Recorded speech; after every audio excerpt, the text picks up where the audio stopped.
Hello கோஸ்டீஸ், நான் உங்களோட பிரபாகரன்.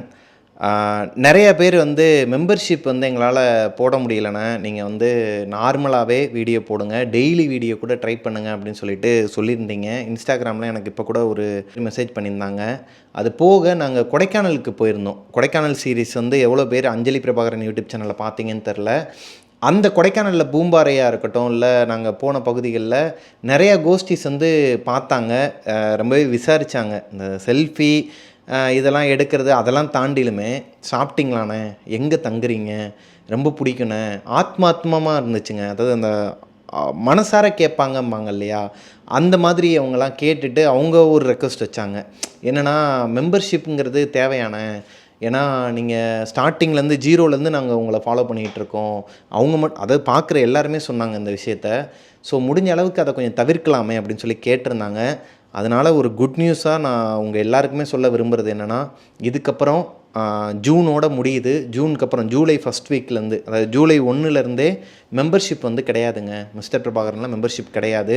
ஒரே ஒரு மெம்பர்ஷிப் மட்டும்தான். அது அந்த 89 ருபீஸ் கொடுத்து நீங்கள் வரப்போகிற வீடியோவை ப்ரீவியஸாகவே பார்க்கலான்னு சொல்லிட்டு ஒரு ஆப்ஷன் இருந்துச்சு இல்லையா, அது மட்டும்தான் இருக்கும். மற்றபடி members only videos, members only web series அந்த மாதிரிலாம் எதுவுமே கிடையாது. எதுவாக இருந்தாலும் இதுக்கப்புறம் காமனாக எல்லாருக்குமே சேரும் வகையில் தான் நம்ம சேனலில் இருக்கும். ஏன்னா எவ்வளோ பேர் இதனால் ஹர்ட் ஆகிருக்கீங்கிறது நான் வெளியே பார்க்கும்போது தான் எனக்கு தெரிஞ்சது. அது மட்டும் இல்லாமல் நம்ம மெம்பர்ஷிப்புக்குன்னு சொல்லிட்டு தனியாக வீடியோ எடுத்து போட முடியாத நிலைமைகளும் நிறையா வந்துச்சுங்க. ஒரு பொண்ணுலாம் கேட்டிருந்தாங்க, ஆனால் எப்படிண்ணே இந்த வீடியோ பார்க்கும்போது எங்களுக்கே இவ்வளோ தடங்கல்கள்லாம் வருது, உங்களுக்கு எப்படிண்ணே 100-150 ஸ்டோரிக்கு மேலே சொல்லிக்கிட்டு இருக்கீங்க, நீங்கள் உட்காந்து சொல்லும் போது உங்களுக்கு எவ்வளோ தடங்கள் வரும், எவ்வளோ ஸ்ட்ரகிள்லாம் நீங்கள் பார்த்துருப்பீங்க அப்படிங்கிற மாதிரி கேட்டிருந்தாங்க. அது உண்மை தான். இப்போ நான் இந்த வீடியோ ரெக்கார்ட் பண்ணிகிட்டு இருக்கும்போது கூட எனக்கு ஏகப்பட்ட தடங்கள் வந்துச்சுங்க. அதெல்லாம் மீறி தான் இந்த வீடியோ நான் இப்போது ரெக்கார்ட் பண்ணிகிட்ருக்கிறேன். ஸோ இதுக்கப்புறம் மிஸ்டர் பிரபாகரன் யூடியூப் சேனலில் ஒன்லி வீடியோஸ் தான். ஜூலை 1லேருந்து ரெகுலர் வீடியோஸ் வருங்கிறதையும் நான் சொல்கிறேன் உங்ககிட்ட, உங்களுக்கு நான் அஷ்யூரன்ஸ் கொடுக்குறேன். ரெகுலர் வீடியோ அது 3 PM இல்லை 7 PM நீங்களே சொல்லுங்கள். 8 PM போடலான்னு ஒரு ஐடியா இருக்குது. ஸோ இந்த டைமிங் மட்டும் எந்த டைமில் போடலாம் அப்படிங்கிறத கோஸ்டீஸான நீங்கள் அதை முடிவு பண்ணுங்கள். கீழே கமெண்ட்டில் சொல்லுங்கள். எவ்வளோ கமெண்ட்ஸ் அதிகமாக வருதோ, என்ன டைமிங் வருதோ அந்த டைமிங்கில் ரெகுலர் வீடியோஸ் டெய்லி அப்லோடு நான் பண்ண போகிறேன். இதுக்கப்புறம் கொஞ்சம் ரிஸ்க்கு தான் இருந்தாலும் டெய்லி அப்லோட்ஸ் என்னால் முடிஞ்ச அளவுக்கு நான் கொடுக்குறேன்.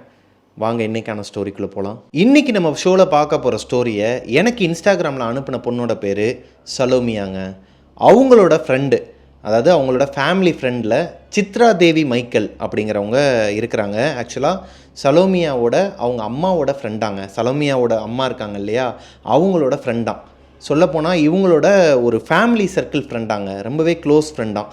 லைக் ஒரு கஷ்டத்தில் உதவுறதா இருக்கட்டும், பணம் கொடுக்கறதா இருக்கட்டும், அது போக இவங்களோட குடும்ப நிகழ்ச்சிகளில் அவங்க பங்கு பெறுறது, இந்த மாதிரி இவங்களுக்குள்ள ஒரு நல்ல ஒரு பாண்டிங் இருக்குதாங்க.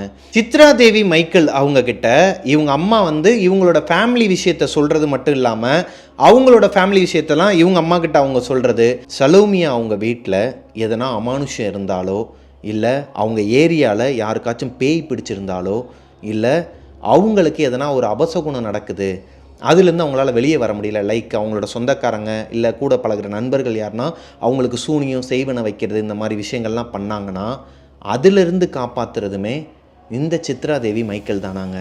என்னென்ன சொல்கிறீங்க? அவங்களுக்கு ஒரு பாஸ்ட் இருக்குது, அதாவது அவங்க ஒரு அமானுஷத்தால் பாதிக்கப்பட்டிருக்கிறாங்க, அதுலேருந்து அவங்க எப்படி வெளியே வந்தாங்கங்கிறத இந்த சலோமியாங்கிறவங்க கிட்ட சித்ரா தேவி மைக்கேல் ஷேர் பண்ணி அதை உங்ககிட்ட சொல்லி ஒரு கதையாக சொல்ல சொன்னாங்கன்னா ஓகே.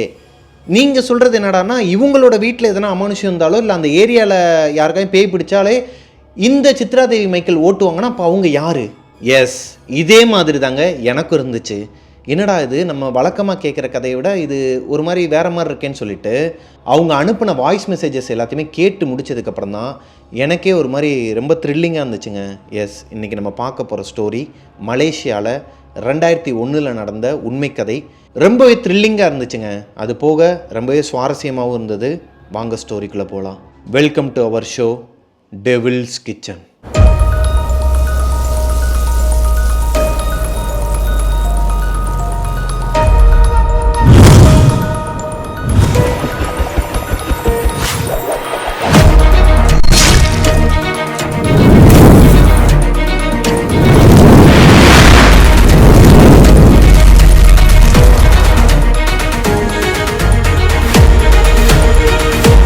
மலேசியாவில் பண்டமரங்க்லைன் அப்படிங்கிற ஏரியாவில் சித்ரா தேவி மைக்கேல் அவங்களோட அப்பா அம்மா அவங்களோட அக்கா அக்காவோட குழந்தைங்க ஒரு 6 வயசு இருக்குமா அந்த குழந்தைக்கு பாப்பாக்கு. அவங்களோட ஹஸ்பண்ட் வந்து கொஞ்சம் வெளிநாட்டில் செட்டில் ஆகிருக்கிறாரு வேலை விஷயமா, வேற ஒரு நாட்டில் இருக்கிறனால இவங்க அக்காவும் குழந்தையும் இவங்க கூட தான் இருந்திருக்கிறாங்க.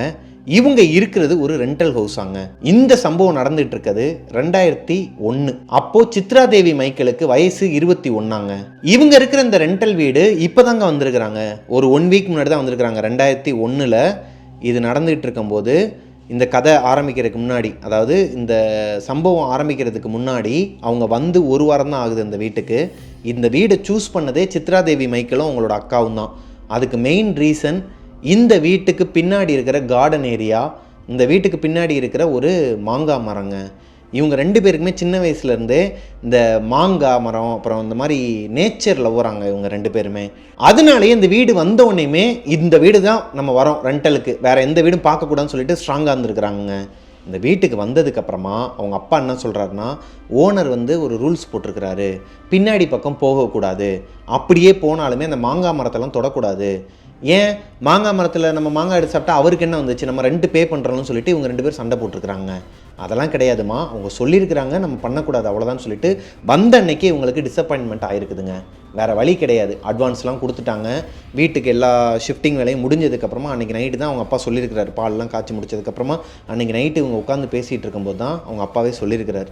அப்பா சொன்னதை ஓகேன்னு சொல்லி சித்ரா தேவி மைக்கேல் ஏற்றுக்கிறாங்க. ஆனால் அவங்களோட அக்காவோட பொண்ணும் அதை ஏற்றுக்கலை. கரெக்டான சந்தர்ப்பம் வரும்போது நம்ம போய் பின்னாடி போய் நோண்டலாம், அது யார் கேட்க போகிறா, நம்ம இருக்கிற வீடு, நம்ம ரெண்ட்டு கொடுக்குறோம், நம்மளை கேட்குறதுக்கு அவங்க யாருங்கிற ஒரு மைண்ட் செட்லேயே இருந்திருக்கிறாங்க. இப்போது இந்த வீட்டுக்கு வந்ததுக்கப்புறமா 1 வாரம் நல்லா தாங்க போயிட்டு இருந்திருக்குது. எந்த ஒரு டிஸ்டர்பன்ஸும் கிடையாது, எந்த ஒரு அமானுஷமும் நடக்கலை, நல்லபடியாக லைஃப் ரன் ஆகிட்டுருக்கு. இப்போ சித்ரா தேவி மைக்கேல் வந்து பக்கத்துலேயே இருக்கிற ஒரு எக் கம்பெனியில் வேலை பார்க்குறாங்க.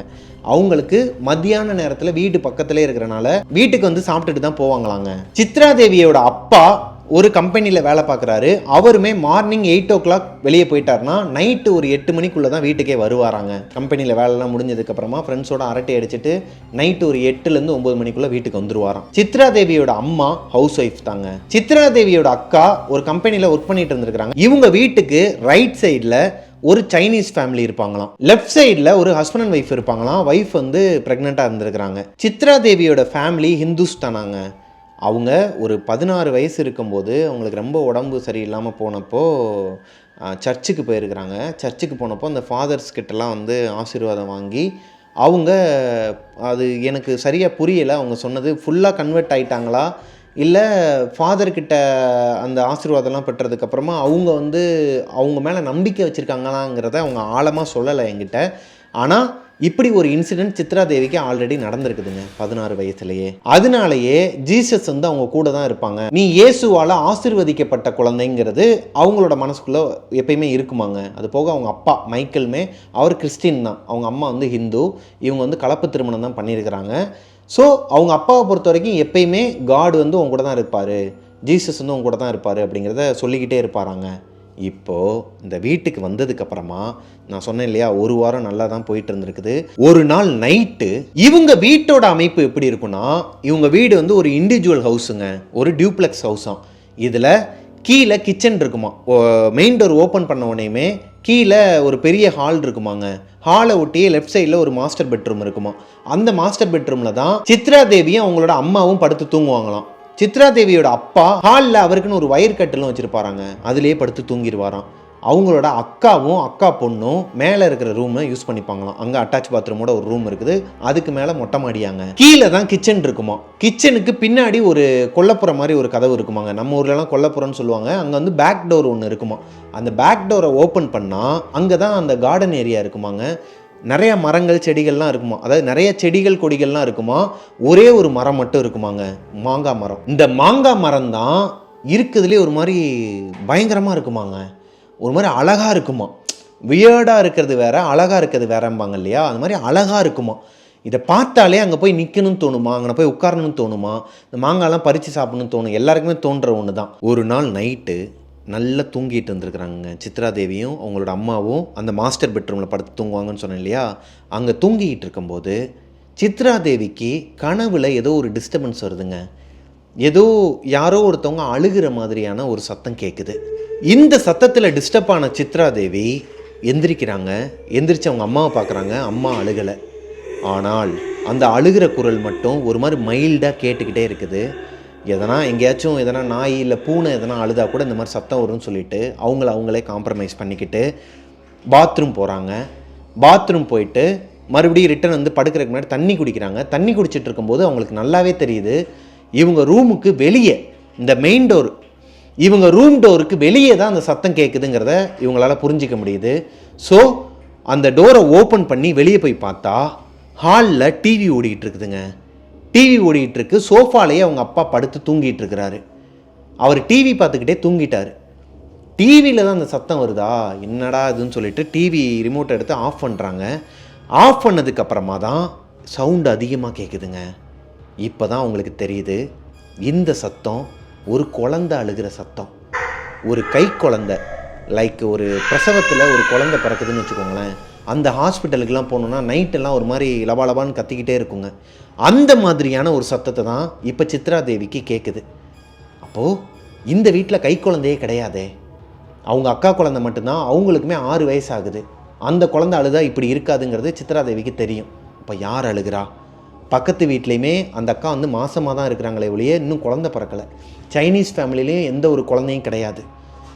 இப்போ தான் அவங்க கவனிக்கிறாங்க, அந்த சத்தம் எங்கேருந்து வருதுன்னா கிச்சன் பக்கத்தில் இருக்கிற அந்த டோருக்கு பின்னாடி இருந்து, அந்த கார்டன் ஏரியா, அந்த மரம் இருக்கு இல்லையா, அங்கேருந்து தான் அந்த சத்தம் வருதுங்கிறது தெரியுது.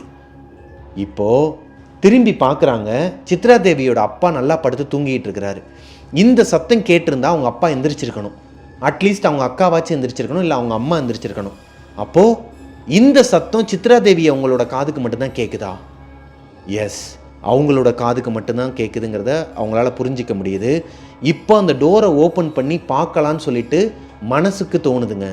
ஆனால் மைண்ட் என்ன சொல்லுதுன்னா, வேணாம், பேசாமல் போய் படுத்துரு, எதனா கண்டதையும் பார்த்து நைட் நேரத்தில் அலறி அடித்து மயக்கம் போட்டு விழுந்துடாதன்னு சொல்லிட்டு தோணுதுங்க. என்ன பண்ணுறதுன்னு தெரியாமல் ஒரு கட்டத்துக்கு மேலே அழுக சத்தம் அதிகமாக கேட்க யாருன்னா குழந்தைய எடுத்துகிட்டு வந்து போட்டாங்களா, ஏன்னா அந்த பக்கம் ஒரு வே இருக்குமா, அங்கிட்டு வழியாகவும் வரலாமா, அதை எகிரி குதிக்கணும்னா குதிக்கலாமா. இந்த குப்பையிலலாம் குழந்தைய தூக்கிட்டு போடுறாங்க இல்லையா, அந்த மாதிரியான கழுசடைங்களில் எதனா ஒன்று குழந்தைய போட்டு போயிருச்சா, நைட்டு முழுக்க வெளியே பனியில் குழந்தை இருக்குமேன்னு சொல்லிட்டு போய் பார்க்கலான்னு சொல்லி மெதுவாக நடந்து போகிறாங்க. நடந்து போக போக அவங்களுக்குள்ள ஒரு பயமும் இருக்குது. டக்குன்னு வலிக்கி விழுந்துடுறாங்க. யாரோ தண்ணியை கொட்டி வச்சிருக்கிறாங்க. கிச்சன் ஏரியாவை தாண்டி தான் போகணும் இல்லையா, கிச்சனில் தண்ணி கொட்டி இருக்கிறனால அதில் கால் வலிக்கு கீழே விழுந்து கத்திருக்கிறாங்க. யாரோ தள்ளி விட்ட மாதிரி இருக்குது, காலை பிடிச்சி இழுத்துட்டாங்கன்னு சொல்லிட்டு அவங்களுக்குள்ள கற்பனை வந்துருக்குதுங்க. பயந்து போய் கத்துனதில் அவங்க அப்பா, அம்மா, அக்கா 3 பேருமே எந்திரிச்சு வந்துடுறாங்க. என்னாச்சுடி, இந்நேரத்தில் என்ன பண்ணிகிட்டு இருக்கிற, 12:45 உனக்கு கிச்சனில் என்ன வேலைன்னு சொல்லிட்டு அவங்க அப்பா கேட்கும்போது, அப்பா நான் நல்லா தூங்கிட்டு இருந்தேன், இந்த மாதிரி ஒரு சத்தம் கேட்டுச்சு, நான் வெளியே வந்து பார்த்தேன், நீங்கள் தூங்கிட்டு இருந்தீங்க, டிவி ஓடிச்சுன்னு எல்லா விஷயத்தையும் சொல்லும்போது அவர் என்ன சொல்கிறாருன்னா, அம்மா எதனா கற்பனையாக இருக்குமா, இல்லை வெளியே அழுதுகிட்டு இருக்கலாம், எதனா அனிமல்ஸோட இதாக இருக்கலாம், இல்லை டிவியில் கேட்ட சத்தமே உனக்கு தூக்கத்தில் அந்த மாதிரி ஒரு இல்யூஷனை கொடுத்துருக்கலாம், அப்படி இப்படின்னு சொல்கிறாங்கங்க. என்ன தான் அவங்க சொன்னாலுமே சித்ரா தேவியால் அதை ஏற்றுக்க முடியலை. ஏன்னா இப்போ ஒரு விஷயத்தை நோட் பண்ணியிருக்கிறாங்க. அவங்க கத்தி கீழே வலிக்கி விழுந்தாங்க இல்லையா, இவங்க அப்பா, அக்கா, அம்மா 3 பேர் வந்ததுக்கப்புறமா அந்த குழந்தையோட அழுகுரல் கேட்கலையாங்க. ஏன் கேட்கலை, அதுக்கு முன்னாடி மட்டும் ஏன் கேட்டுச்சுங்கிற ஒரு மனக்குழப்பத்திலேயே சரி இதுக்கு மேலே சொன்னோன்னா நம்ப மாட்டாங்கன்னு சொல்லி போய் அவங்க ரூமில் படுத்து தூங்கிடுறாங்க அவங்க அம்மா கூட.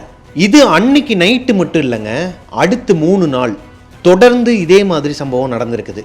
ஆனால் சித்ரா தேவி அதுக்கு அடுத்த நாள், இந்த சம்பவம் நடந்துச்சு இல்லையா, அதுக்கு அடுத்தடுத்த நாளில் கேட்கும் போதெல்லாம் வெளியே வரமாட்டாங்களாம். அந்த சவுண்டை மட்டும் எக்ஸ்பீரியன்ஸ் பண்ணுவாங்களாம். உண்மையாகவே கேட்குதுங்கிறத கன்ஃபார்மும் பண்ணிக்கிறாங்க. இருந்தாலும் வீட்டில் யாருக்கிட்டையும் சொல்லலை. ஏன்னா சொன்னால் நம்ப மாட்டேங்கிறாங்க. ஃபஸ்ட்டு டே சொன்னதுக்கே இவங்களை ஒரு மாதிரி இல்யூஷனுக்குள்ளே போகிற, நீ பைத்தியமா அப்படி இப்படின்னு சொல்லி பேசிட்டாங்களேன்னு சொல்லி யாருக்கிட்டையுமே ஷேர் பண்ணாமல் விட்டுறாங்க. ஒரு நாள் மதியம் 1 மணி இருக்குமாங்க, சித்ரா தேவி வீட்டுக்கு வந்திருக்கிறாங்க, சாப்பிட்றதுக்காக வீட்டுக்கு வந்திருக்கிறாங்க. ஆம்லேட் போட்டுட்ருக்குறாங்க. அவங்களுக்கு அவங்க அம்மா வெளியே ஏதோ சொந்தக்காரங்க ஃபங்க்ஷனுக்கு போயிருக்காங்கங்கிறனால வீட்டில் சித்ரா தேவியும் சித்ரா தேவியோட அக்காவோட பொண்ணு, இவங்க 3 பேர் தான் வந்திருக்கிறாங்க. இவங்க ஆம்லேட்டுக்கு இந்த வெங்காயம்லாம் கட் பண்ணிகிட்டு இருக்கும்போது அவங்களோட அக்கா கீழே ஓடி வந்திருக்கிறாங்க. ஓடி வந்தது மட்டும் இல்லாமல் அவங்களோட பொண்ணு சொல்லியிருக்கிறாங்க, அம்மா சீக்கிரம் போ யாரும் இல்லைங்கிற மாதிரி ஒரு மாதிரி ரொம்ப என்கரேஜ் பண்ணிகிட்டு இருந்திருக்கிறாங்க.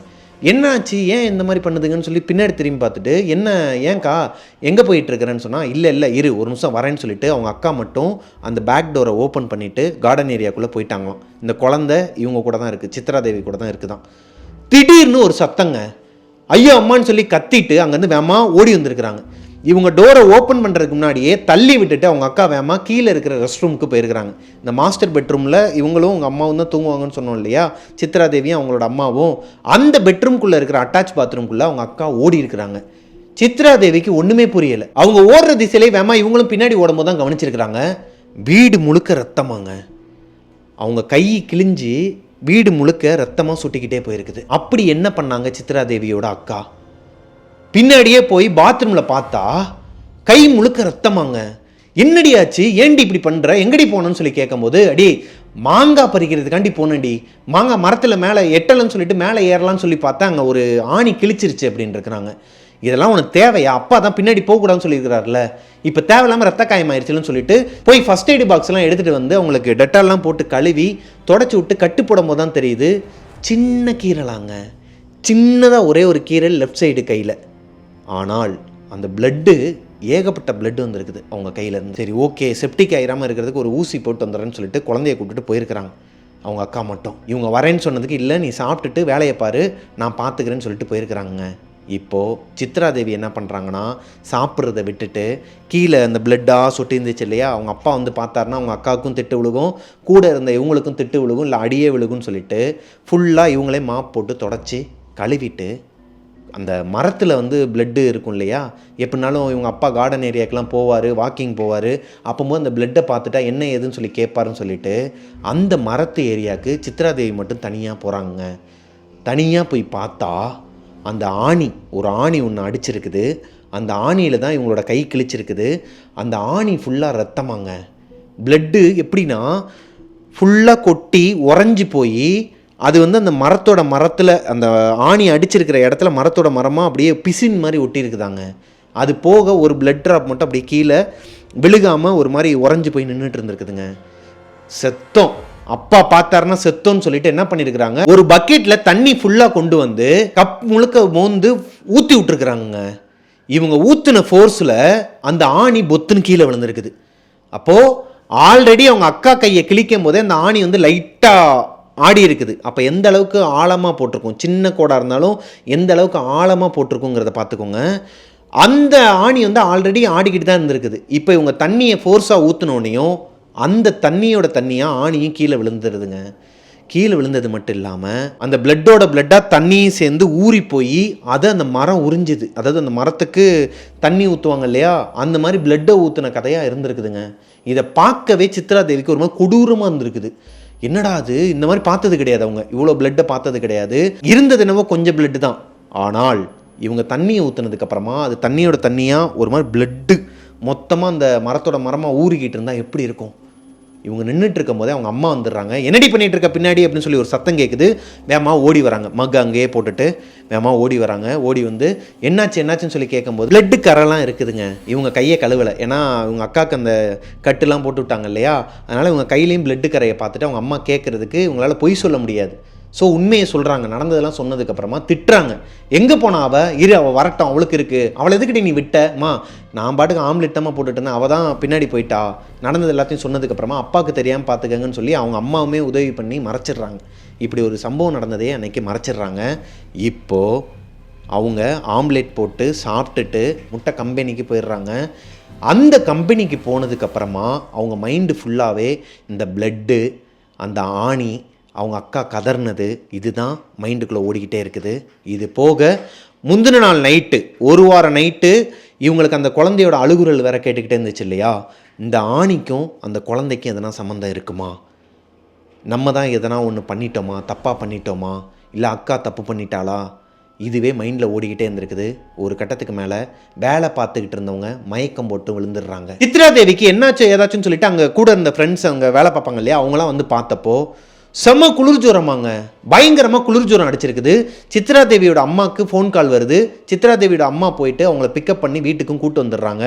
செம்ம காய்ச்சலாங்க, ஹை ஃபீவராக இருந்திருக்குது. கீழே அவங்களோட ரூமில் தான் படுக்க வச்சுருந்துருக்குறாங்க. கொஞ்ச நேரத்துக்கு அப்புறமா அவங்களே எந்திரிச்சு வந்து சோஃபாவில் படுத்துக்கிட்டாங்களாம். சோஃபாவில் அவங்க அம்மா உட்காந்து இருந்திருக்கிறாங்க. அவங்க அம்மாவோட மடியில் சித்ராதேவி படுத்துக்கிட்டு ஆல்ரெடி டாக்டர்கிட்டலாம் கூட்டு போயிட்டு தான் வந்திருக்கிறாங்க சித்ராதேவியோட அம்மா. கம்பெனிலேருந்து அவங்கள கூட்டு வரும்போதே ஹாஸ்பிட்டலுக்குலாம் கூட்டு போயிட்டு வந்திருக்கிறாங்க. ஒன்றும் இல்லைம்மா, குளிர் ஜுரம் தான், ஏதோ வைரல் ஃபீவர் மாதிரி இருக்குது, ஒன்றும் இல்லைன்னு சொல்லி டேப்லெட்லாம் கொடுத்து விட்ருக்குறாங்க. இப்போது சித்ராதேவி அவங்களோட அம்மாவோட மடியில் படுத்து தூங்க ஆரம்பிக்கிறாங்க. கண்ணை மூடலான்னு சொல்லிட்டு போகும்போது அந்த கிச்சனுக்கு பக்கத்தில் இருக்கிற கார்டன் ஏரியாவோட டோர் ஓப்பனில் இருக்குதுங்க. இவங்களுக்கு நேராக அந்த மேங்கோ ட்ரீ இருக்குதுங்க. அந்த மரத்துலேருந்து ஒரு உருவம், ஒரு கருப்பு உருவம் லிட்ரலி இவங்களுக்கு தெரியுதான், அங்கேருந்து இவங்களை நோக்கி நடந்து வந்துட்டு இருக்குதாங்க. இவங்களுக்கு கை கால்லாம் நடுங்க ஆரம்பிக்குது. சித்ராதேவியோட அம்மாவுக்கு ஒரு மாதிரி கொலை நடுங்க ஆரம்பிக்குது. ஏன்னா இவங்க பண்ணுறது அப்படி. என்னடி ஆச்சு, ஏண்டி ஒரு மாதிரி பதற, என்னம்மா ஆச்சுன்னு சொல்லி கேட்கும்போது, அம்மா அங்கே யாரோ வராங்கம்மா, அங்கே யாரோ வராங்க, ஒரு மாதிரி கருப்பு உருவமா யாரோ ஒருத்தவங்க என்னை பார்த்து வந்துட்டு இருக்கிறாங்கம்மா, அந்த ஆணியில் ஏதோ ஒன்று இருக்குமா, பயமாக இருக்குமான்னு சொல்லிட்டு அலறி அடிச்சு ஒரு மாதிரி கத்த ஆரம்பிக்கிறாங்களாம். ரொம்ப அழுகிறத பார்த்துட்டு அவங்க அம்மாவுக்கே பயம் வந்து அக்கம் பக்கத்தில் இருக்கவங்களாம் கூப்பிட்டு என்னம்மா எதுவும் சொல்லி வந்து பார்த்தா அங்கே எதுவுமே கிடையாது. இவங்க அம்மா கண்ணுக்குமே எதுவுமே தெரில. இருந்தாலும் அவங்க பொண்ணு படுத்துகிற பாட்டில் பயந்து போய் அக்கம் பக்கத்தில் இருக்கவங்களாம் கூப்பிட்டுருக்காங்க. வீட்டில் அந்த மாதிரி எந்த ஒரு உருவமும், வெளியே அந்த மாதிரியான எந்த உருவமும் இல்லை. இப்போ கொஞ்ச நேரத்தில் காம் டவுன் பண்ணி அவங்கள அந்த கீழே இருக்கிற மாஸ்டர் பெட்ரூம்லேயே படுத்து தூங்க வச்சுட்டு அவங்க அம்மாவும் பக்கத்துலேயே உட்காந்து வந்துருக்குறாங்க. சித்ராதேவியோட அப்பாவும் இப்போ வந்துடுறாருங்க. மைக்கேல் வீட்டுக்கு வந்துடுறாரு. அவங்க அம்மா நடந்தது எல்லாத்தையுமே அவங்க அப்பா கிட்டேயும் சொல்கிறாங்க. இந்த மாதிரிலாம் நடந்துருச்சுங்கன்னு. யாரை கேட்டு இவங்க இந்த மாதிரிலாம் பண்ணுறாங்க, இப்படிலாம் எதனா ஒன்று பண்ண போதுங்கன்னு சொல்லிட்டு தான் நான் ஆரம்பத்திலே சொல்லி வச்சேன். வெளியே அப்பாவும் அம்மாவும் கான்வர்சேஷன் பண்ணிகிட்டு இருக்க இந்த நேரத்தில் சித்ராதேவி அவங்களோட கிங் சைஸ் பெட்டில் படுத்து தூங்கிட்டு இருக்கிறாங்க. தூங்கிக்கிட்டு இருக்கும்போது அவங்களோட காது கிட்ட இப்படி ஒரு மூச்சு சத்தங்க, பயங்கரமாக ஒரு மூச்சு சத்தம். இந்த மூச்சு சத்தத்தில் லைட்டாக எந்திரிக்க ஆரம்பிக்கிறாங்க. லைட்டாக அவங்களுக்கு கண் ஓப்பன் ஆகும்போது ஒரு வாய்ஸுங்க, ஆணியை உன் அக்கா எடுத்துட்டாளா அப்படின்னு சொல்லிட்டு அழுகிற சத்தம். இந்த மாதிரி ஒரு அழுகிற சத்தம் கேட்க ஆரம்பிச்சிருக்கு. இப்போ மறுபடியும் சித்ராதேவி அலறி அடித்து எந்திரிச்சிருக்கிறாங்க. இவங்க அலறி அடித்து எந்திரிக்கும் போது அவங்க அப்பா அம்மா உள்ளே ஓடி வந்து, அம்மா ஒன்றும் இல்லைம்மா, நீ வந்து கடவுளால் ரட்சிக்கப்பட்ட ஒரு பொண்ணு, உனக்கு ஒன்றும் ஆகாது, உனக்கு ஞாபகம் இருக்கா 16 வயசில் என்ன நடந்துச்சுன்னு சொல்லிட்டு, ஒன்றும் இல்லைம்மா ஒன்றும் ஆகாதுன்னு சொல்லிட்டு அவங்களுக்கு ஆறுதல் சொல்ல ஒரு 2-3 நிமிஷத்துக்கு அப்புறமா தான் அவங்க காம் டவுனே ஆகிக்கிறாங்க. இப்போ அவங்க காதில் வந்து இந்த மாதிரி அந்த ஆத்மா சொன்னதையும் அவங்க அப்பா கிட்ட சொல்கிறாங்க, இதெல்லாம் இல்யூஷன் தாம்மா, இப்போ கூட நான் சொல்கிறேம்மா, அது அக்காவோட ரத்தம், அந்த ஆணியெல்லாம் பார்த்து நீ ஏன் அதெல்லாம் ஒரு பேய் படத்தை பார்த்து கற்பனை பண்ணிப்ப, அதுதாம்மா உனக்கு இல்யூஷனாக வருது, ஸோ ஒன்றும் இல்லை, கடவுள் உன் கூட இருக்கிறார், நீ படுத்து தூங்கு அப்படிங்கிற மாதிரி சொல்ல அவங்களும் கொஞ்ச நேரத்தில் காம் டவுன் ஆகி படுத்து தூங்கி இருக்கிறாங்க. சித்ராதேவி தூங்கினதுக்கு அப்புறமா அவங்க அப்பா மைக்கேல் வந்து வெளியே வராருங்க. ஹாலில் டிவி டேபிளுக்கு அடியில் எப்பயுமே வந்து ஒரு ராக் சிகரெட் பாக்ஸ் வச்சுருப்பாராம். இந்த ராக் சிகரெட் தான் அவர் எப்பயுமே ஸ்மோக் பண்ணுவாராம். அந்த ராக் சிகரெட் பாக்கெட்டை காணும், எப்பயுமே அங்கே தான் வைப்பார். அவங்க பொண்ணுங்க 2 பேருக்குமே அந்த பழக்கம்லாம் கிடையாது. ஸோ இதை யார் எடுத்தான்னு சொல்லிட்டு அவர் வீடு முழுக்க தேடுறாரு, எங்கேயுமே கிடையாதுங்க. சரின்னு சொல்லி விட்டுட்டு அவர் பாட்டுக்கு கார்டன் ஏரியாவுக்கு போகிறாரு. கார்டன் ஏரியாவில் போயிட்டு என்னாச்சு இந்த சம்பவம் நடந்திருக்குன்னு சொன்னாங்க இல்லையா, அதை பார்க்கலாம்னு சொல்லிட்டு போனப்போ அந்த மரத்துலேருந்து ஆணி விழுந்துச்சுன்னு சொன்னாங்க இல்லையா, அந்த இடத்துல இவரோட ராக் சிகரெட், இந்த பாக்கெட்டில் வச்சுருந்த சிகரெட் எல்லாமே 2ஆக உடச்சி போட்டு அந்த தண்ணியில் மிதந்துக்கிட்டு இருக்குதான். அந்த பிளட்டு தண்ணி இன்னுமே ஊறலை, ஒரு மாதிரி லைட்டாக தான் ஊறிக்கிட்டு இருக்கு மரத்தில். அந்த தண்ணிக்கு மேலேயே இந்த ராக் சிகரெட் வந்து உடச்சி போட்டு வச்சுருக்குதாங்க. யார் இந்த வேலையை பார்த்தது? சித்ராதேவி கண்டிப்பாக இதை பண்ணியிருக்க மாட்டாங்கங்கிறது மைக்கேல் அவங்க அப்பாவுக்கு தெரியும். அவங்களோட மூத்த பொண்ணும் அவங்களோட பேத்தியும் வெளியே போயிருக்கிறாங்க ஹாஸ்பிட்டலுக்கு. யார் இதை பண்ணியிருப்பா? ஒரு வேளை அவங்களோட மூத்த பொண்ணும் இல்லை அவங்களோட பேத்தி கூட இதை பண்ணியிருக்கலாம்னு சொல்லிட்டு அவருக்கு அவரே காம் டவுன் பண்ணிக்கிட்டு ஓகே இதெல்லாம் எடுத்துகிட்டு சொல்லி க்ளீன் பண்ணி வச்சிடறாருங்க. இதுக்கப்புறமா அடுத்தடுத்த நாள் சித்ராதேவியை பல விஷயங்களில் டிஸ்டர்ப் பண்ணியிருக்குதுங்க. அவங்க வேலைக்கே போகிறது கிடையாது, வீட்டிலேயே தான் இருந்திருக்கிறாங்க தொடர்ந்து 3 நாள். இந்த 3 நாளுமே அவங்களுக்கு குளிர் ஜுரம் விட்டு வருமாங்க. அதுக்கு காரணம் அந்த ஒரு கருப்பு உருவம் அடிக்கடி அவங்கள வந்து டிஸ்டர்ப் பண்ணிக்கிட்டே இருக்குமா. காதில் வந்து ஏதோ ஒன்று சொல்ல வருமா, இவங்க அலறி அடித்து எந்திரிச்சிருவாங்களாங்க. ஒரு நாள் நைட்டு 12:30 மணி இருக்குமாங்க. அதே டைம் முத நாள் அவங்களுக்கு அழுகிற சத்தம் கேட்டுச்சு இல்லையா, அதே டைமில் இவங்க பக்கத்தில் அதே மூச்சு சத்தம். சித்ராதேவி கண் முழிச்சு எந்திரிக்கும் போதே அது காதில் சொல்லுது, தயவு செஞ்சு கத்தாத, உங்ககிட்ட ஒரு சில விஷயங்கள் சொல்லணும், கத்தாத அப்படிங்கிற மாதிரி ஒரு அமானுஷ்ய குரலில் இவங்களுக்கு கேட்குது. இவங்களும் அலறி அடித்து எந்திரிக்காமல் மெதுவாக எந்திரிக்கிறாங்க. இப்போது இவங்களை அந்த கொல்லைப்புற கதவு, அதாவது அந்த மாங்காய் மரத்துக்கிட்ட வர வைக்குதுங்க ஒரு வாய்ஸ். அந்த வாய்ஸை தொடர்ந்தே இவங்க பின்னாடியே போயிருக்கிறாங்க. எதனால் பின்னாடி போகிறோம், ஏன் போகிறோன்னு தெரியவே இல்லையா. அவங்க ஒரு மாயையில் இருந்திருக்கிறாங்க. என்ன ஏதுன்னு தெரிஞ்சுக்கணும். அது போக அந்த குரல், அந்த கேட்குற குரல் அதுக்கேற்ற மாதிரி இவங்க நடந்துக்கணுங்கிறத மாதிரி இவங்க மைண்டும் சொல்லுதாங்க. ஆக்சுவலாக இந்த வீட்டில் என்ன நடந்திருக்குதுன்னா, இந்த வீடு முதல்ல ஒரு லேண்டாக தாங்க இருந்திருக்குது. ஒரு மாங்காய் மரம் இருந்திருக்குதுங்க. அந்த மாங்காய் மரம் தான் இந்த வீட்டு, அதாவது இந்த இடத்துல பிரசவத்துக்கு ஹாஸ்பிட்டலுக்கு போயிட்டு இருந்த ஒரு அம்மா, யாருன்னே தெரியாத ஒரு அம்மா இறந்துட்டாங்களாங்க. பிரசவ வழியில் போகிற வழியிலே இறந்துட்டாங்க. அவங்க வயிற்றுக்குள்ளே அந்த குழந்தையும் இறந்துருச்சு.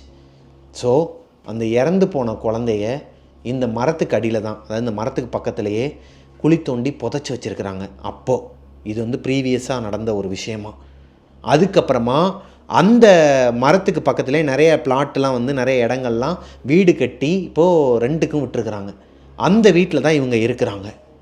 இது சித்ரா தேவிக்கு இப்போ தெரிய வருதுங்க. இது அந்த ஆத்மாவே இவங்கக்கிட்ட ஷேர் பண்ணியிருக்குது. அந்த ஆத்மா வந்து இவங்ககிட்ட சொல்லுது, அந்த காதுகிட்ட, நீ என்ன பண்ணியோ ஏது பண்ணியோ எனக்கு தெரியாது சொல்லிட்டு என் கதையை கேளு சொல்லி இவங்க வந்து ஒரு நாள் முழுசும் டார்ச்சர் பண்ணியிருக்கு. அடுத்த நாள் காலையில் ஃபுல்லாகவே, அதாவது ஈவினிங் வரைக்குமே அவங்கள அந்த மரத்து பகுதியில் வந்து யாரோ ஒருத்தவங்க கூப்பிட்ற மாதிரியே இருக்குமாங்க. ஹாலில் தான் உட்காந்துருப்பாங்களாம். திடீர்னு ஒரு சவுண்டு கேட்குமா, வினோதமாக ஒரு சத்தம் கேட்குமா. திரும்பி பார்த்தா அந்த ஆத்மா அங்கே நிற்குமா. ஒரு உருவம் நிற்கிறது இவங்க கண்ணுக்கு தெரியுமா. இங்கே வா இங்கே வாங்கிற மாதிரியே கூப்பிடுமா. ஆனால் இவங்க போக மாட்டாங்களாங்க. இவங்க அம்மா கிட்டையும் சொல்ல மாட்டாங்களாம். ஏன்னா இவங்க ரொம்ப பயப்படுறத பார்த்து அவங்க அம்மாவுக்கு ஆல்ரெடி லோ பிபி இருக்கிறனால இவங்க பயப்பட ஆரம்பிச்சிடுறாங்க. அம்மாவுக்கு எதனா ஆகிடுமோன்னு சொல்லிட்டு எதுவுமே சொல்லாமல் அமைதியாகவே விட்டுறாங்க. அன்னைக்கு நைட்டு நல்லா தூங்கிட்டு இருந்துருக்குறாங்க. அன்றைக்கி நாள் முழுக்க அதோட பேச்சை அவங்க கேட்கலங்கிற கடுப்பில் அன்றைக்கி நைட்டு அவங்களோட கனவில் என்ன வந்திருக்குதுன்னா, சித்ரா தேவியோட அக்கா, அவங்களோட குழந்தை, அந்த 6 வயசு குழந்தை சொன்னேன் இல்லையா, இவங்க 2 பேரும் மேலே தான் தூங்கிட்டு இருப்பாங்க. அந்த குழந்தை திடீர்னு எந்திரிக்குதுங்க. அந்த பெட்லேருந்து எந்திரிக்குது. கண்ணை திறக்கவே இல்லை. கண்ணை மூடிக்கிட்டே கரெக்டாக நடந்து வந்து டோரை ஓப்பன் பண்ணி கீழே நடந்து வருது. கிச்சனுக்கு வந்து கிச்சன் பக்கத்தில் இருக்க அந்த பேக் டோரை ஓப்பன் பண்ணி அந்த கார்டன் ஏரியாக்குள்ளேயே அந்த பொண்ணு போகுதாங்க. அந்த பொண்ணுக்கு பின்னாடியே அந்த கருப்பு உருவமும் போகுதான். இது சித்ரா தேவியோட கனவுல வருது. சித்ரா தேவி என்ன சொல்கிறாங்கன்னா, வேணாம் அவளை விட்டுரு அப்படிங்கிற மாதிரி கனவுலையே கேட்கும்போது, நான் சொல்ல கேட்காம நீ வரல, நான் சொல்கிறத நீ கேட்கல, நான் என்ன சொல்ல வரேங்கிறத நீ முழுசாக கேட்கல, இவளோட கையை நான் உடச்சிருவேன், இவளோட காலை நான் உடச்சிருவேன், முடிஞ்சால் இவளை கொன்னே போட்டுருவேன், இவள் செத்துட்டானா நீ என் பேச்சை கேட்பலன்னு சொல்லிட்டு அந்த குழந்தையோட கையை பிடிச்சி முறுக்குதாங்க. நீ இப்போ வரலன்னா உன்னோட அக்கா அம்மாவோட கையை உடைப்பேன் அப்படி சொல்லணும். அந்த குழந்தையோட கைகள் ரெண்டுமே ஆட்டோமேட்டிக்காக பின்னாடி போய் ஒரு மாதிரி கையை முறுக்குற மாதிரி அந்த குழந்தை கத்த ஆரம்பிக்குதாங்க வழியில். இப்போது தூக்கத்துலேருந்து பதறி அடித்து எந்திரிக்கிறாங்க. எந்திரிச்சா உண்மையாகவே கொல்லப்புறத்தில், அதாவது அந்த மரம் இருக்கிற ஏரியாவில் அந்த குழந்தையோட அழுகுரல் கத்துற சத்தம் கேட்டு இவங்களோட அப்பா அம்மா, இந்த சித்ரா தேவி அவங்களோட அம்மா, அதாவது சித்ரா தேவியோட அக்கா, இவங்க எல்லாருமே அலறி அடித்து ஓடி போய் பார்த்தா அந்த குழந்தை கத்திக்கிட்டு இருக்கிறாங்க. சித்ரா தேவிக்கு ஒன்றுமே புரியலையாம். ரொம்ப பயந்துருக்குறாங்க. கனவுல காட்டின அதே விஷயம் இப்போ ரியலாக நடந்ததுக்கு அப்புறமா தான் இதோட ஆழம் என்னங்கிறத அவங்களால புரிஞ்சிக்க முடியுதுங்க. இது ரொம்ப டேஞ்சருங்கிறதையும் புரிஞ்சுக்கிறாங்க. அப்பா அம்மா கிட்டையும் ஷேர் பண்ணுறாங்க.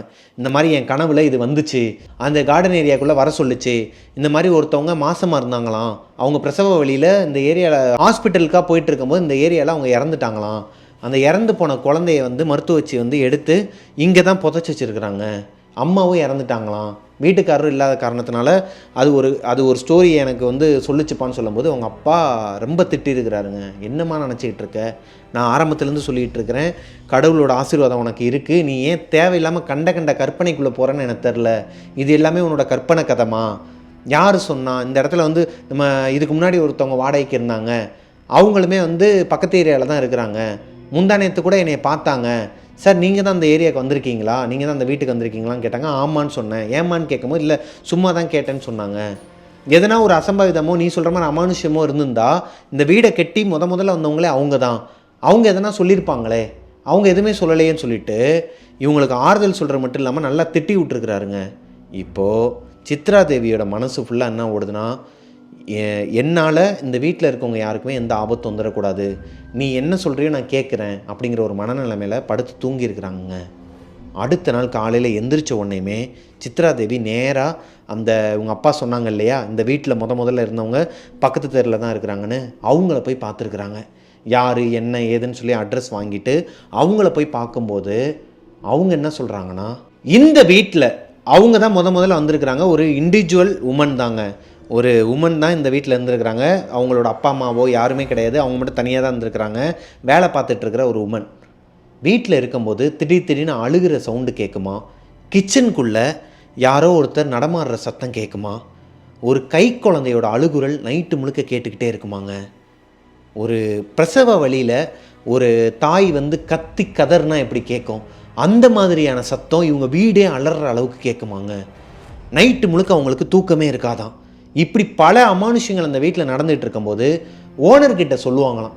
ஓனர் வந்து அதெல்லாம் கிடையாதுங்க, உங்களுக்கு பிடிக்கலன்னா நீங்கள் காலி பண்ணிட்டு போங்க, சும்மா எதனா பேய் கதை சொல்லிட்டு இருக்காதீங்க அப்படிங்கிற மாதிரி சொல்லுவாங்களாம். ஏன்னா வீட்டுக்கு முதல்ல வந்தது இவங்க தான். இந்த வீடை வந்து கட்டினதுக்கப்புறமா ஓனர் கூட வரல, அவங்க வேற ஒரு நாட்டில் இருக்கிறாங்க. ஸோ இவங்க தான் முதல்ல இந்த வீட்டில் குடிபெயர்ந்துருக்கிறாங்க. ஸோ அந்த உமன் என்ன பண்ணியிருக்கிறாங்கன்னா, நிறைய கோயில்களுக்கும் தர்காவுக்கும் போயிருக்கிறாங்க. தர்காவுக்கு போயிட்டு ஒரு பாய்கிட்ட ஒரு கயிறு ஒன்று கொடுத்துருக்குறாருங்க. அவர் வீட்டில் நடக்கிறது எல்லாத்தையுமே சொன்னதுக்கப்புறமா அவர் ஒரு கயிறு கொடுத்துருக்குறாரு. அது போக ஆணி ஒன்று கொடுத்துருக்குறாரு. அந்த தாயத்தை வந்து அந்த ஆணியில் சுற்றி மரத்தில் அடித்து வச்சுருக்கிறாருங்க. என்னைக்கு அந்த பாய் வந்து அந்த வேலையை அந்த வீட்டில் பார்த்தாரோ, மரத்தில் பார்த்தாரோ, அதுக்கப்புறமா அழுகிற சத்தம், இந்த மாதிரியான அமானுஷ்ய குரல்களை பேசுகிறது, கத்தி கதறது, இந்த மாதிரி விஷயங்கள்லாம் அந்த வீட்டில் கிடையாதாங்க.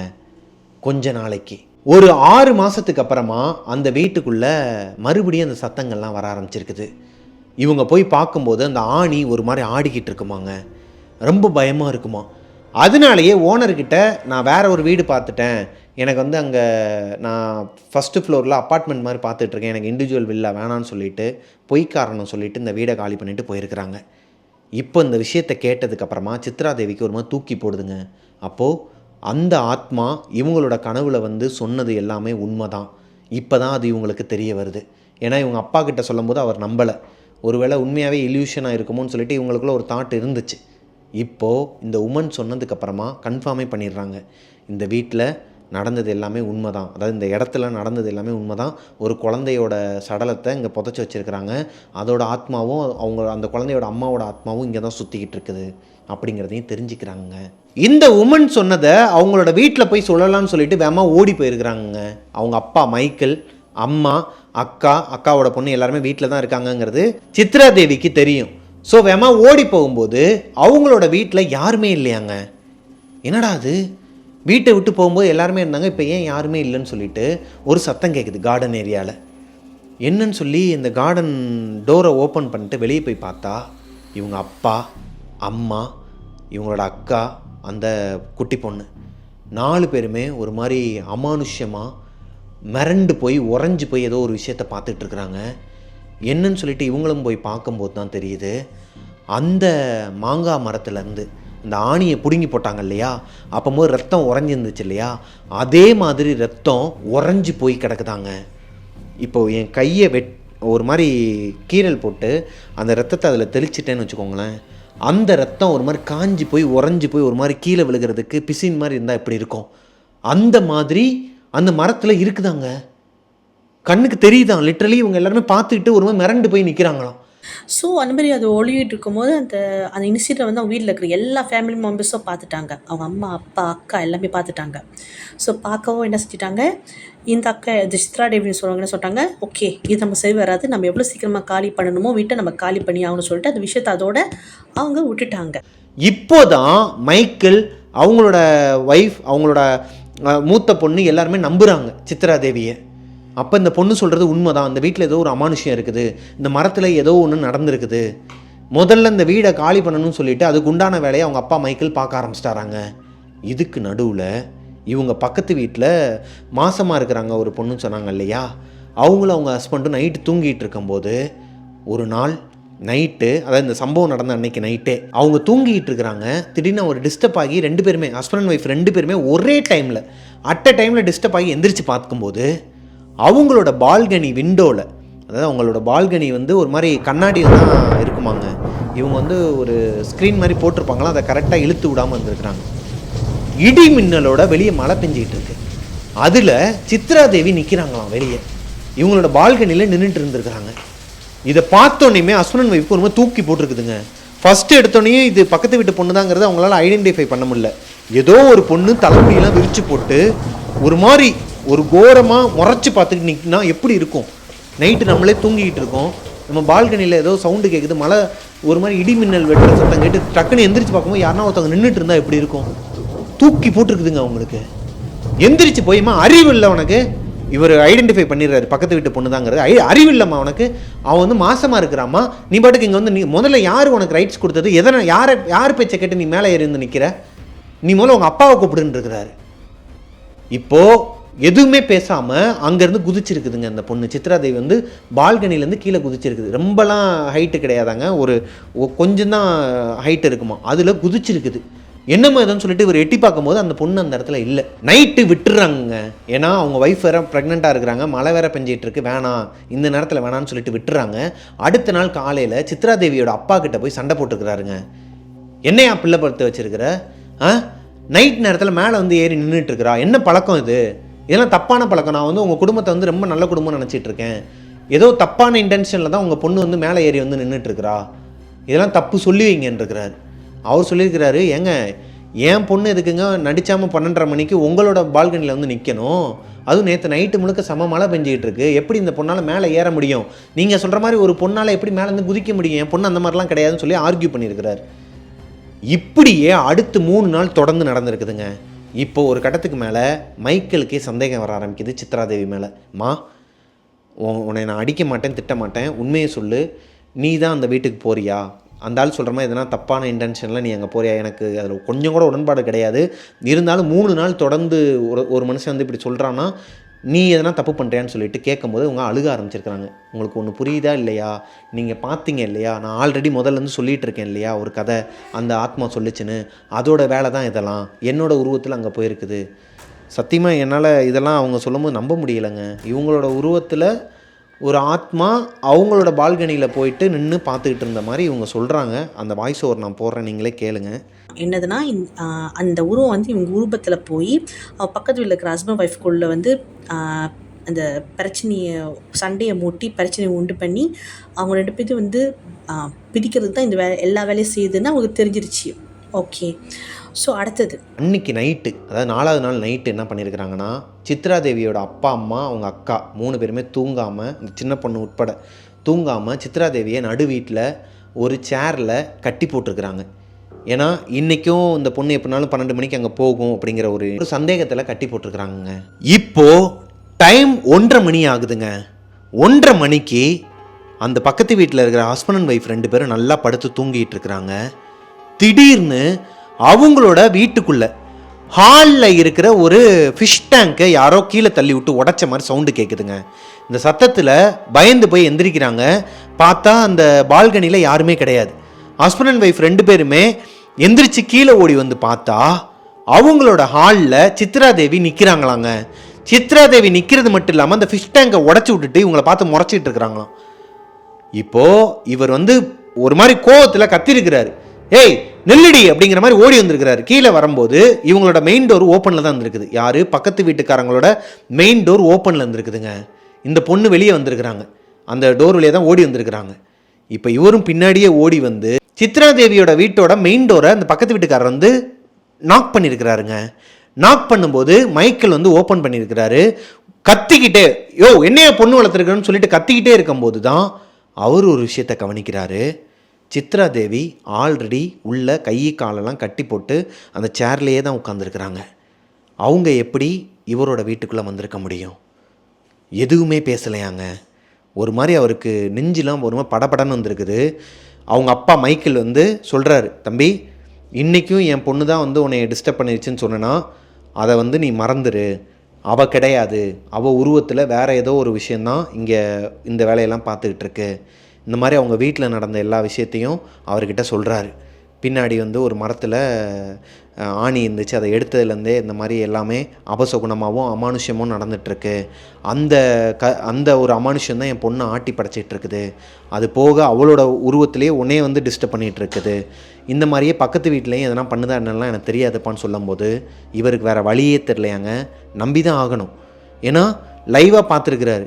ஒரு விஷயம் ஒரு வீட்டில் அமானுஷ்யம் நடந்திருக்குது, இவர் வீட்டில் வந்து பார்த்தா அந்த பொண்ணை கையை காலெல்லாம் கட்டி போட்டு வச்சுருந்தா அவருக்கு எப்படிங்க இருக்கும்? சரி, எதுவுமே பேசாமல் போயிருக்கிறாரு. இதில் குறிப்பாக என்ன விஷயம்னா, அந்த ஆணியை எடுத்த மேட்டரை மட்டும்தான் அவர்கிட்ட சொல்லியிருக்கிறாரு மைக்கேல். ஆனால் ஒரு கை குழந்தை, அந்த குழந்தை இறந்து போய் பிறந்தது, அதெல்லாம் இங்கே புதைச்சது, இதெல்லாம் எதுவுமே சொல்லலையாங்க. இது எல்லாத்தையுமே பக்கத்து வீட்டுக்காரரு அவங்களோட ஒய்ஃபோட ப்ரெக்னெண்ட்டாக இருக்காங்க இல்லையா, அவங்கள ஒரு கோயிலுக்கு கூப்பிட்டு போயிட்டு எப்போயுமே மந்திரிப்பாங்களாம் ஒரு கோயிலில். அங்கே ஒரு அம்மா கிட்ட போய் இந்த மாதிரி அமானுஷமாக நடக்குது, பக்கத்து வீட்டு பொண்ணு வந்து இந்த மாதிரிலாம் பிஹேவ் பண்ணுது, நேற்று தான் நான் பார்த்தேன், எனக்கு ஒரு மாதிரி தூக்கி போட்டுருச்சு, அமானுஷமாக இருக்குன்னு சொல்லும்போது அவங்க சொல்லியிருக்கிறாங்க இந்த விஷயத்தெல்லாம். அந்த வீட்டில் ஒரு குழந்தையோட ஆத்மாவும் அவங்களோட அம்மாவோட ஆத்மாவும் ரொம்ப ஒரு மாதிரி உக்கிரமாக சுற்றிக்கிட்டு இருக்கிறாங்க. அவங்க 2 பேருமே இறந்துட்டாங்க, அங்கே தான் புதைச்சிருக்கிறாங்க அப்படிங்கிற மாதிரிலாம் இவர்கிட்ட சொன்னது மட்டும் இல்லாமல் 21 நாள் டைம். இந்த 21 நாளில் நீ வீடை சேஞ்ச் பண்ணிடு, நீ முடிஞ்சால் வீடை வந்து காலி பண்ணி போயிடு. முக்கியமாக அந்த வீட்டில் இருக்கிற உசுருங்களை காப்பாற்றணுன்னா அவங்க எல்லாரையும் அந்த வீட்டை விட்டு போக சொல்லு. போக விடாது, ஆனால் எப்படியாவது போக வச்சிரு. அதை வந்து நான் சொன்னேன்னு சொல்லுன்னு சொல்லி அவங்களுக்கு நிறைய திருநீர் குங்குமம்லாம் கொடுத்து விட்ருக்குறாங்க. இப்போது இந்த விஷயத்த மைக்கேல், அதாவது சித்ரா தேவியோட அப்பா இருக்கார் இல்லையா, அவர்கிட்ட போய் இந்த நெய்பர் சொல்கிறாருங்க, இந்த மாதிரி நான் கோயிலுக்கு போனேன், இந்த வீட்டில் வந்து ஏதோ ஒரு ஆத்மா இருக்குதான், குழந்தையோட சடலத்தை வந்து இங்கே புதைச்சிருக்கிறாங்களாம், அதுதான் இங்கே இருக்குதான்னு சொல்லும்போது மைக்கேலுக்கு தூக்கி போடுதுங்க. ஏன்னா மைக்கேல் வந்து இதெல்லாம் அவர்கிட்ட ஷேர் பண்ணவே இல்லை. அப்புறம் எப்படி இவருக்கு தெரியும்? ஸோ இதுக்கு மேலே இந்த வீட்டில் இருக்கக்கூடாது. ஆல்ரெடி வீடு பார்த்துக்கிட்டு தான் இருக்கிறாங்க. இப்போது ரொம்ப தீவிரமாக பார்த்து ஒரு 21 டேஸ்க்குள்ளேயே, இவர் சொன்ன அந்த 21 டேஸ்க்குள்ளேயே காலி பண்ணிட்டாங்களாங்க. ஆனால் இந்த 20 நாளுமே அந்த வீட்டில் செத்து பொழைச்சிருக்கிறாங்க. ரொம்ப ஓப்பனாகவே காட்டுமாங்க. பாத்திரங்கள்லாம் கீழே விழுகிறது, நைட் நேரம் வந்து அந்த அழுகிற சத்தம், இந்த குழந்தையோட அழுகுறல் வந்து எல்லாருக்குமே கேட்குமா. அந்த ஏரியாவில் இருக்கிறவங்க எல்லாருக்குமே தெரியுமா, இந்த வீட்டில் இந்த மாங்காய் மரத்துக்கு கீழே ஒரு குழந்தைய வந்து புதைச்சி வச்சுருக்கிறாங்க, அதோட ஆத்மா இங்கே தான் சுற்றிக்கிட்டு இருக்கு அப்படிங்கிறது அந்த ஏரியாவில் இருக்கவங்க எல்லாருக்குமே தெரியுமாங்க. இப்போது இந்த சம்பவத்துக்கு அப்புறமா இந்த நெய்பர் இருக்கிறாங்க இல்லையா, இவங்களும் சித்ரா தேவியோட ஃபேமிலியும் மீட் பண்ணவே இல்லையாங்க. இப்போது அதாவது 2021 நடந்த இந்த சம்பவத்துக்கு அப்புறமா, அப்போ அவங்களுக்கு 21 வயசு சித்ரா தேவிக்கு. இப்போது 2025 இந்த சமயத்தில் போன மாதம், அதாவது 17ஆம் தேதி 5வது மாதம் மீட் பண்ணியிருக்கிறாங்க ஒரு சொந்தக்காரங்க ஃபங்க்ஷனில். அப்போ தான் அவங்க 2 பேரும் பேசிகிட்டு இருந்துருக்குறாங்க இதை பற்றி. அப்போ தான் இவங்களுக்கிட்ட என்ன விஷயம்னு சொல்லிட்டு சலோமி கேட்கும்போது அவங்கக்கிட்ட சித்ரா தேவி வந்து ஷேர் பண்ணியிருக்கிறாங்க, இந்த மாதிரிலாம் எனக்கு நடந்துச்சு, அதை பற்றி தான் பேசிக்கிட்டு இருக்கிறாங்கன்னு. சித்ரா தேவி ஆஃப்டர் ஒரு 10 இயர்ஸ்க்கு அப்புறமா இப்போ அவங்களுக்கு கல்யாணம் ஆகிடுச்சு. அவங்களோட ஹஸ்பண்ட் அண்ட் அவங்களோட மாமனார் கம்புங் ஜாவா அப்படிங்கிற பகுதியில் இருக்கிறாங்களாங்க, இப்போயும் இருக்கிறாங்க ஸ்டில். இப்போ அங்கே இருக்கிறவங்க அங்கே போனால் கூட அவங்கள பார்க்கலாமா. ஏன்னா அவங்க வந்து ஃப்யூச்சரில், அதாவது ஒரு இந்த சம்பவம்லாம் நடந்ததுக்கப்புறமா ஒரு ஆஃப்டர் 8 இயர்ஸ்க்கு அப்புறமா இந்த சம்பவத்துலேருந்து அவங்க வெளியே வந்ததுக்கு காரணமே ஜீசஸ் தான் அப்படிங்கிற மாதிரி சொல்கிறாங்களாங்க. ஏன்னா அவங்க வந்து ஒரு ஹிந்து ஃபேமிலியில் இருந்திருக்கிறாங்க, ஹிந்துவாக தான் பிறந்திருக்கிறாங்க. அதுக்கப்புறமா கொஞ்சம் கொஞ்சமாக இறைவனால் ரட்சிக்கப்பட்டு அதுக்குள்ளே போயிட்டாங்க அப்படிங்கிறத அவங்க ஆடியோ மெசேஜ் போட்டிருக்கிறாங்க. அதை நீங்களே கேளுங்க. அப்போ மட்டும் இல்லை, 15 வயசுக்கு பிறகு தான் சொன்னேன்ல, 15 வயசில் வந்து ஒரு அவங்க வந்து இப்போ சொல்கிறது ஒரு சர்ச்சுக்கு போய், ஏன்னா வந்து ஒரு இந்து ஃபேமிலியாக இருந்திருக்காங்க, ஒரு சர்ச்சுக்கு போய் அங்கே வந்து கடவுளை அவங்களை தொட்டு அவங்க வந்து அப்படி சொல்கிறது கடலுக்குள்ளே அவங்க வந்து மனமாறி இப்போ வரைக்கும் கடவுளுடைய பணியை செய்கிறாங்க. இப்போவும் அந்த ஏரியாவில் இந்த பில்லி சூனியம், யாருக்காச்சும் பேய் பிடிச்சிருக்குது, இல்லை யாருன்னா ஒரு மாதிரி அப்நார்மலாக பிஹேவ் பண்ணுறாங்க, ஒரு மாதிரி பேரநார்மல் ஆக்டிவிட்டி இருக்குன்னா அவங்க போய் பார்ப்பாங்களாம், அதை கிளியர் பண்ணியும் கொடுப்பாங்களாங்க. அது போக இவங்க சலோமியா இருக்காங்க இல்லையா, அவங்களுமே அவங்க கூட போயிருக்கிறாங்களாம். இந்த கதையை வந்து நான் இந்த மாதிரி மிஸ்டர் பிரபாகரன் சொல்லிட்டு ஒருத்தர் இருக்கிறாரு, டெவில்ஸ் கிச்சன் ஒரு ஷோ பண்ணுறாரு, அதில் வந்து நான் சொல்லவான்னு சொல்லிவிட்டு அவங்க கேட்டிருக்கிறாங்க. அவங்களும் ஓகே சொல்லுங்கன்னு சொல்லியிருக்கிறாங்க. அதனால தான் இவங்க அவங்களோட இருக்கிற பிளேஸு, அவங்களோட நேம்லேருந்து எல்லாமே ஒரிஜினல் தாங்க. இந்த கதையில் பார்த்த எல்லாமே உண்மைதானா, உண்மையான பெயர்கள் தான். அவங்க சொல்லுன்னு சொன்னாங்க, நான் சொல்லிட்டேன். அதுக்கான ஒரு இதுவுமே அவங்களே சொல்கிறாங்க, அந்த வாய்ஸ் ஓவர் கேளுங்க. ஸோ ஏன் இந்த விஷயத்தை வந்து அவங்க வந்து தைரியமாக சொல்ல சொன்னாங்கன்னா, இது உண்மை சம்பவம், இது வாழ்க்கையில் உண்மையிலேயே நடந்துச்சு. சிலவங்களுக்கு வந்து இதை பார்க்கும்போது ஒரு படக்கதை மாதிரி நடக்கலாம், இது படத்தில் நடக்குது நிஜத்தில் நடக்குதுன்னு. ஆனால் உண்மையை சொல்கிறேன், இது வந்து உண்மையை அவங்க என்ன அனுபவிச்சாங்கன்னு அது அவங்களுக்கு தான் தெரியும். ஸோ இந்த விஷயத்தை வந்து அவங்க வந்து சொல்ல சொன்னாங்க. அந்த மாதிரிலாம் வந்திருக்கு எனக்கு, நான் வந்து நம்புகிறேன். ஸோ இந்த ஸ்டோரி இதோட முடியுதுங்க. இந்த ஸ்டோரியிலேருந்து உங்களுக்கு என்ன தோணுது அப்படிங்கிறத கீழே கமெண்ட்டில் சொல்லுங்கள். இந்த ஸ்டோரி உங்களுக்கு பிடிச்சிருக்கு அப்படின்னா லைக் பண்ணிடுங்க. உங்களோட வாழ்க்கையிலையும் இல்லை உங்களோட ஃப்ரெண்டோட வாழ்க்கையில எதனா அமானுஷம் நடந்திருக்குது, அதை என்கிட்ட ஷேர் பண்ணணும்னு நினச்சிங்கன்னா பிரபாகரன் அஃபிஷியல் மிஸ்டர் பிரபாகரனுங்கிற இன்ஸ்டாகிராம் ஐடிக்கு எனக்கு இன்பாக்ஸ் பண்ணுங்கள். ஆல்ரெடி இன்பாக்ஸ் பண்ணவங்க ரிமைண்டர் போடுங்க. அண்ட் மிஸ்டர் பிரபாகரன் யூடியூப் சேனலை சப்ஸ்கிரைப் பண்ணிடுங்க. பக்கத்தில் இருக்க பெல் ஐக்கானை தட்டி விட்டுருங்க. நெக்ஸ்ட் இதை விட ஒரு சூப்பரான ஸ்டோரியோட உங்களை மீட் பண்ணுற வரைக்கும் பாய்.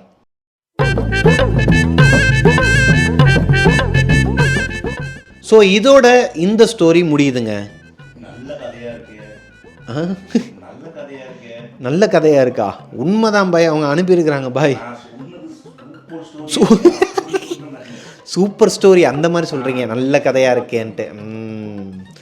நல்ல கதை தான், நல்லா இருக்கு. இல்லை அவங்க உண்மையாகவே இப்போ இருக்கிறாங்களா அங்கே? அதான் அதான் அவங்களோட ஆடியோ மெசேஜோடையே தான் நான் போட்டிருப்பேன் நான். ஸோ சும்மா இருங்களேன் பாய். நல்ல கதை, நல்லா இருக்கு, அவ்வளோதான். Good story. யா என்னடா உனக்கு என்னடா முடிஞ்சிருச்சியா? தூங்கி எழுந்திரிச்சிட்டியா நீ? ஆ சரி வா கிளம்புவோமா, முடிஞ்சிருச்சு. அடுத்த ஸ்டோரி போகலாம்.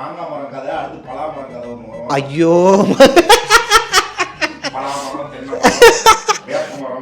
இதில் என்னைய வந்து கீழே சில நண்பர்கள்லாம் விசாரிச்சுட்டு போவாங்க, உருட்டு அப்படின்ட்டு இருப்பாங்க. சொல்கிறாங்க சொல்கிறோம்.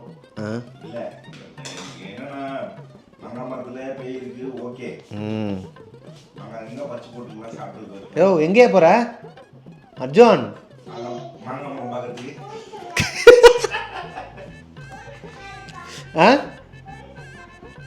என்னம்மா போலீஸ்கார் எடுக்க போறியா? ஆத்தாடி ஆத்தா, பஸ் எடுத்துட்டு இருந்தாச்சு, கார் எடுத்துட்டு இருந்தாச்சு, அடுத்து போலீஸ்காரு. போதும், இதுக்கு இல்லையா சார் ஒரு எண்டு? இதுக்கு இல்லையா சார் ஒரு எண்டு? ஸோ இந்த ஸ்டோரி இதோட தேவ் பேசிக்கிட்டு இருக்கேன். என்ன நீ பாட்டுக்கு போய்கிட்டு இருக்க? உனைய இதில் அர்ஜுனை காணுன்னு வேற சொல்கிறாங்க எல்லாம். அர்ஜுனை காட்டுங்க ப்ளூபர்ஸ்லன்ட்டு. இப்போ காட்ட முடியாத சூழ்நிலை. போ டவுசர் ஜட்டி எதனா போட்டு போயா, மேலே பனியனு ஜட்டி எதனா போட்டு வாப்போ. தூக்கத்தில் இருக்கிறான் பயவன். உம்மாவா? தேங்க்யூ. சப்பாடா, ஒரு வழியாக அந்த ஸ்டோரி முடிவடையுது. எப்படி?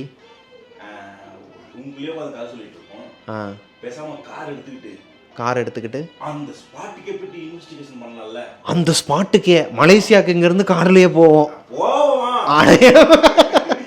ஓ நீங்கள் நார்மலாகவே சொல்கிறீங்களா? இப்போ வந்த கதைகளோட இடத்துக்கெல்லாம் போய் நம்ம ஏன் ஒரு இன்வெஸ்டிகேஷன் பண்ணக்கூடாது? அப்புறம் நம்ம எப்படி செத்து போனோம்னு சொல்லிட்டு இன்வெஸ்டிகேஷன் பண்ணுறதுக்கு ஒரு கும்பல் வரும். கதையை சொல்லுவோம், கொண்டு போய் சேர்ப்போம். த்ரில்லிங்காக ஒரு என்டர்டெயின்மெண்ட்டாக ஒரு விஷயத்த நாங்கள் உங்களுக்கு வந்து கொடுப்போம். எங்களுக்கும் குடும்பம் குட்டிலாம் ஐயோயோ, இவர் கூட சேரவே கூடாதுங்க. இவர் கூட சேர்ந்தா அவ்வளோதான். வேணா நம்ம ஏன் ஒன்று ட்ரை பண்ணக்கூடாது? ஒன்று ட்ரை பண்ணுவோமா? இங்கே வாங்க, இருங்க, இந்த ஐடியாவை வந்து கொடுக்கறது. இங்கே வாங்க, இந்த வீடியோ ஆதாரத்தோடு நான் இது பண்ணுறேன். உட்காருங்க, இங்கே பாருங்கள், இவர் தான் வந்து ஆண்ட்ராய்டு அப்துல். பாய் நான் இவரை தான் செல்ல பேர் வச்சு கூப்பிட்டுக்கிட்டு இருக்கேன். இவர் என்ன சொல்கிறாருன்னா, நம்ம வந்து கதை சொல்கிறது ஒரு பக்கம் போகட்டும், இருந்தாலும் வாரத்துக்கு ஒரு தடவை வந்து ஒரு ஹாண்டட் பிளேஸை விசிட் பண்ணி நம்ம ஏன் வந்து ஒரு வீடியோ போடக்கூடாதுன்னு சொல்லி கேட்குறாரு. அதுக்கு தனியாக ஒரு யூடியூப் சேனல் வச்சு ஒருத்தர் இருக்கிறாரு, சரியா? அதனால் நம்ம அதை பண்ண வேணான்ட்டு நான் இருந்தேன். ஆனால் இவர் ஏன் பாரு, இவரை இந்த ஆளெல்லாம் கூட்டு போகணும்னு வச்சுக்கோங்களேன், அந்த ஸ்பாட்டில் போயிட்டு பேயை பார்த்து பயப்படணும், இல்லை இவர் மூஞ்சை பார்த்து பயப்படுற மாதிரி. வாங்கலாம் இங்கிட்டு விரைவில் உங்களுக்கு லைவாக காட்டுறோம். எது? நான் மயக்க மட்டும் விழுகிறதானே லைவாக காட்டுறோம். அர்ஜுன் என்ன அது இப்படி சொல்கிறாரு? பாய் மாமா போமா, நீ வராத, நானும் பாய் மாமாவும் போயிட்டு வரோம். ஒரு டீம் நம்ம இதுக்குன்னே ஃபார்ம் பண்ணுறோம். கூடிய விரைவில் உங்கள் டிவியில் சங்கட்டமான சடங்குகள். ஐயோ ஓ, அதாவது இப்போ குறுக்க ஓடினான்னா எனக்கு டிஸ்டர்பன்ஸ் ஆகும்ட்டு தவந்துக்கிட்டே போகிறான் பாவன். ஹல்க் எதுக்குடா இப்போ உள்ள? ஹல்க் எதுக்கு? விளையாட வந்தியா? சரிடா விளையாடு, நான் கதை சொல்கிறேன். அமைதியாக விளையாடுவியா? Very good. ஓகே, அப்பா கதைக்கு போகிறேன். இந்த சத்தத்தில் அவங்க டிஸ்டர்ப் ஆகுறாங்களோ இல்லையோ, ஒன்றால் நான் ஒவ்வொரு இதுக்கும் ஸ்ட்ரக் ஆகுறேன்டா. ஆமாம், ஏதோ டவுன் பஸ்ஸில் ஏறுற மாதிரி திடீர்னு வரான், திடீர்னு போகிறான். மினி பஸ்ஸு இல்லையா? மினி பஸ்ஸில் வைக்கிறான். அப்போ போகிறான், ஒரு பொம்மையை தூக்கிட்டு வரான், விளாட்றான், அப்புறம் அதை எடுத்துகிட்டு போய் வைக்கிறான். என்னையா? அமைதியாக இருக்கியா? இதுவே ஒரு மாதிரி குழப்பமான கதையாக இருக்கியா?